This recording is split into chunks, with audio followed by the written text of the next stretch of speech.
The floating coffin.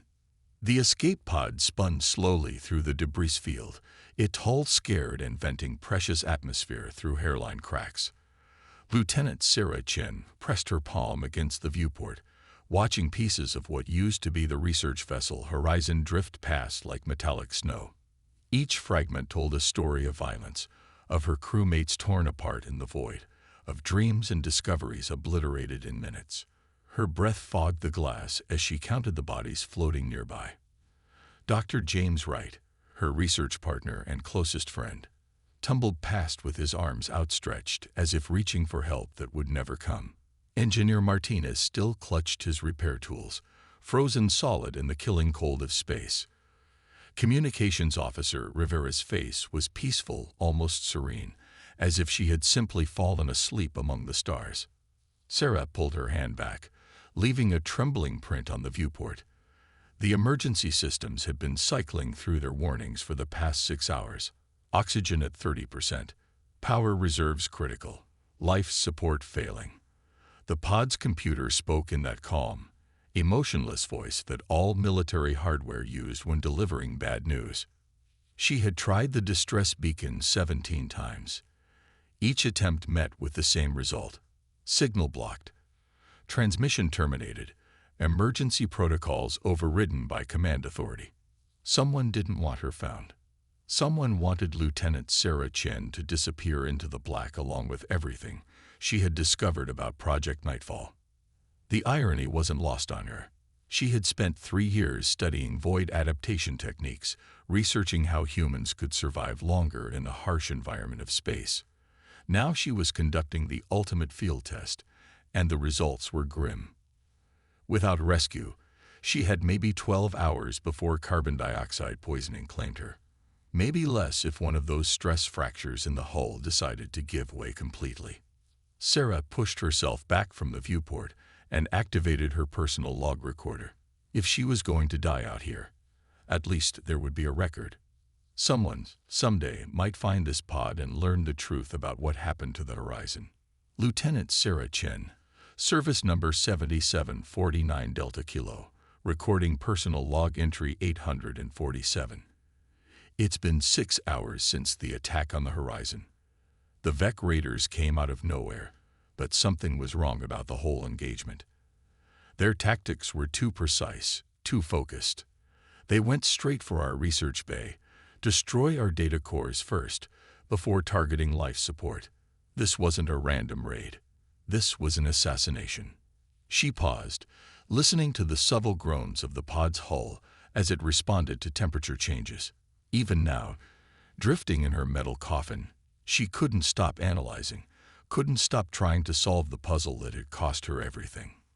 The Vec don't usually operate this deep in human space. They definitely don't have the intelligence networks needed to target specific research projects. Someone fed them information. Someone told them exactly where to hit us and what to destroy. The question is who and why. The answer sat heavy in her stomach like a lead weight. Project Nightfall had been classified beyond top secret. Only a handful of people knew the true nature of their research. They weren't just studying void adaptation. They were developing new weapons specifically designed to exploit Vec physiology. Weapons that could end the war in humanity's favor. Weapons that certain people might not want to see completed. A proximity alarm chimed softly. Sarah's heart jumped as she scrambled back to the viewport. Something was moving through the debris field, something big. For a moment, hope flared in her chest. Then she saw the sleek hull and predatory lines of a Vec interceptor, and that hope died like a candle in vacuum. The alien ship moved with deliberate precision, using its grappler arms to collect specific pieces of wreckage. They were salvaging technology, gathering intelligence from the ruins of human ambition. Sarah watched in grim fascination as they loaded fragment after fragment into their cargo bay. They were being thorough, methodical, professional. The interceptor's sensors swept across her pod twice. Sarah held her breath, knowing that her tiny craft's stealth systems were damaged, knowing that she was probably lighting up their screens like a beacon. But the Vec ship continued its salvage operation without pause. Either they didn't care about survivors, or they had been specifically ordered not to look for any. After 20 minutes, the interceptor completed its collection and vanished into hyperspace, leaving Sarah alone again with the dead. She slumped back in her acceleration couch, the weight of isolation pressing down on her like a physical thing. The VEC had been here to clean up evidence, to ensure that nothing remained of Project Nightfall except scattered molecules and frozen quartz. Personal log continued. The VEC just finished their salvage operation. They ignored my pod completely, which confirms my suspicions. This whole thing was a setup. Someone in our own command structure sold us out. They fed the VEC our location, our research data, probably even our defensive positions. We never had a chance. Sarah's voice cracked slightly as emotion broke through her professional composure. Dr. Wright died trying to protect the data cores. Engineer Martinez died trying to restore our shields. They all died believing they were defending humanity's future. Instead, they died because someone decided their work was too dangerous to continue. The pod's computer interrupted with another cheerful warning. Oxygen levels at 25%. Recommend immediate evacuation to pressurized environment. Sarah laughed bitterly. If only it were that simple. She closed her eyes and tried to focus on anything other than the growing ache in her chest, the subtle signs of oxygen deprivation creeping in around the edges of her consciousness. Her training kicked in automatically, slowing her breathing, reducing her metabolic demands, buying precious minutes of life in exchange for growing weakness. Time became fluid in the pod's dim emergency lighting. Sarah drifted between wakefulness and unconsciousness, her dreams filled with explosions and screaming metal, with James Wright's face as he realized their communications were being jammed, with the sight of VEC plasma bolts tearing through the horizon's hull like paper. She woke to a new sound, a deep thrumming that seemed to come from everywhere at once. The pod was vibrating, its damaged sensors flickering with new contacts. Sarah pushed herself upright, ignoring the dizzy spell that followed, and peered through the viewport. What she saw defied belief. A ship was emerging from hyperspace, but not just any ship. This was a battlecruiser, one of humanity's heavy hitters, its hull bristling with weapon emplacements and sensor arrays. Even in her oxygen-starved state, Sarah could read the designation painted along its bow, HMS Defiance. The ship was a legend, commanded by Captain Marcus Torres, the hero of the Kepler stand. The Defiance moved through the debris field like a predator through tall grass, its sensors sweeping methodically across every piece of wreckage. Search and rescue craft deployed from its launch bays, small but purposeful as they began investigating the larger fragments. Someone was looking for survivors. Someone was looking for her. Sarah's hands shook as she activated her emergency beacon for the 18th time. This time, instead of the cold rejection she had grown accustomed to, her communications panel lit up with an incoming transmission. Escape Pod Delta 7. This is HMS Defiance. We have you on our screens. Maintain position and prepare for recovery. Help is on the way. The voice was deep, confident, tinged with an authority that brooked no argument. Captain Torres himself was speaking to her, personally overseeing her rescue. Sarah tried to respond, but her throat was too tight, her eyes too full of tears. After 8 hours of silence and despair, human voices sounded like music. A recovery shuttle approached her pod with practiced efficiency. Magnetic grapples locked onto the hull with solid clanks that vibrated through the entire structure. Sarah felt the gentle acceleration as the shuttle began towing her toward the Defiance's hangar bay. Through the viewport, she could see the battlecruiser growing larger and larger, its armored bulk promising safety and answers. The hangar bay doors opened like welcoming arms, revealing a hive of activity inside. Technicians and medical personnel stood ready, their faces grim but determined. These were people who understood the cost of war, who had seen their share of survivors pulled from the wreckage of human ambitions. They would not judge her for surviving when others had not. As the shuttle settled onto the deck and the bay doors sealed shut, Sarah heard the sweet sound of atmosphere rushing into the recovery chamber. The hatch opened with a pneumatic hiss, and suddenly she was breathing real air again. air that didn't taste of fear and recycled desperation. Captain Torres stood at the edge of the recovery team, his weathered face marked with the kind of experience that came only from years of command in hostile space. He was exactly as Sarah had imagined. Tall, graying, with eyes that missed nothing and a presence that commanded instant respect. When he spoke, his voice carried the weight of absolute conviction. "Lieutenant Chen, welcome aboard the Defiance. You're safe now. We need to talk." The storm unleashed. The medical bay of the HMS Defiance hummed with quiet efficiency as Dr. Martinez ran her scanner over Sarah's chest one final time. 3 hours of treatment had purged the carbon dioxide from her system and sealed the minor decompression injury she had sustained during the attack. Physically, she was ready for duty. Mentally, she was ready for war. Captain Torres entered the medical bay with the purposeful stride of a man carrying important news. Commander Lisa Park followed close behind, her sharp eyes taking in every detail of Sarah's condition. Park had a reputation as Torres' most trusted officer, the kind of second-in-command who could read her captain's thoughts before he spoke them. "Doctor, how is our guest?" Torres asked, though his tone suggested he already knew the answer. "Cleared for duty, sir. Lieutenant Chen is remarkably resilient. The physiological adaptations from her void research probably saved her life out there." Dr. Martinez packed away her equipment with practiced efficiency. "I'll leave you to your debriefing." Torres waited until the medical officer had left before settling into the chair beside Sarah's bed. His expression was grim, weighted with the kind of knowledge that came at a terrible price. When he spoke, his words carried the force of absolute certainty. "Lieutenant, what I'm about to tell you is classified at the highest levels. 3 months ago, we intercepted communications suggesting that certain elements within our own command structure were conducting unauthorized operations in conjunction with enemy forces. Your research team was specifically mentioned as a target." Sarah felt her blood run cold. "You knew? You knew they were going to attack the horizon and you didn't warn us." "We didn't know when or where. The intelligence was fragmentary, coded, nearly impossible to decode. By the time we realized what was happening, it was too late to intervene directly. The best we could do was monitor communications and try to arrive in time for survivors." Commander Park stepped forward, her voice crisp and professional. "Admiral Kellerman, stationed at Orbital Command Alpha, has been selling intelligence to Vec raiders for the past 18 months. He's part of a larger network that profits from prolonging the war.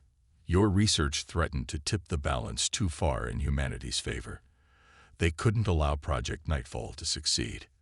The betrayal hit Sarah like a physical blow. Admiral Kellerman had personally approved their research mission, had shaken hands with each team member before they departed. His signature was on their orders, his blessing on their work. Now she learned that his benediction had been a death sentence. "How many?" Sarah asked, her voice barely above a whisper. "How many operations has he compromised? How many people have died because of his greed?" Torres' jaw tightened. "Too many. But that ends today. We have been hunting this network for months, gathering evidence, building the case that will stand up in any court. Your survival gives us the final piece we need. Your testimony will bring them all down." The captain stood and walked to the viewport, his gaze fixed on the stars beyond. When he spoke again, his voice carried the weight of command decision, the absolute conviction of a man who had chosen his course and would not be deterred. "The Defiance is operating under special authority from Fleet Command. We are authorized to use any means necessary to root out this corruption and bring the traitors to justice. We know where Kellerman is hiding. We know who his associates are. We're going to end this." Sarah pushed herself upright, ignoring the lingering weakness in her muscles. "I want to be part of it. These bastards killed my friends, destroyed my work, left me to die in space. I want to look Kellerman in the eye when he pays for what he's done. Lieutenant, you've been through enough. No one would blame you for requesting transfer to a safe assignment, somewhere far from the fighting." Park's voice was gentle but firm. "You don't have to carry this burden. With respect, Commander, yes I do. Dr. Wright died protecting our research. Martins died trying to save the ship. Rivera died calling for help that never came because someone blocked our distress signals. I'm the only one left who can speak for them. I'm the only one who can make sure their deaths weren't meaningless. Torres turned back from the viewport, a slight smile playing at the corners of his mouth. That's exactly what I hoped you'd say. Welcome to the hunt, Lieutenant. Commander Park will brief you on the tactical situation. The briefing room was a marvel of military efficiency, its walls lined with displays showing star charts, intelligence reports, and targeting data. Sarah took her place at the conference table as Park activated the main hologram. The image that materialized made her stomach clench with recognition. Orbital Command Alpha hung in space like a metal spider, its arms extending in all directions, its central hub bristling with communication arrays and defensive platforms. Sarah had been there twice for mission briefings, walking those sterile corridors, sitting in those uncomfortable chairs while bureaucrats decided the fate of people they would never see again. Kellerman maintains his headquarters in the Central Command section, Park explained, highlighting the relevant areas in red. He's got 3 heavy cruisers for protection, plus automated defense platforms. Intelligence suggests he's planning to evacuate within the next 6 hours. If we're going to take him, it has to be now. Torres leaned forward, his fingers steepled before him. This won't be a simple arrest operation. Kellerman knows we're coming.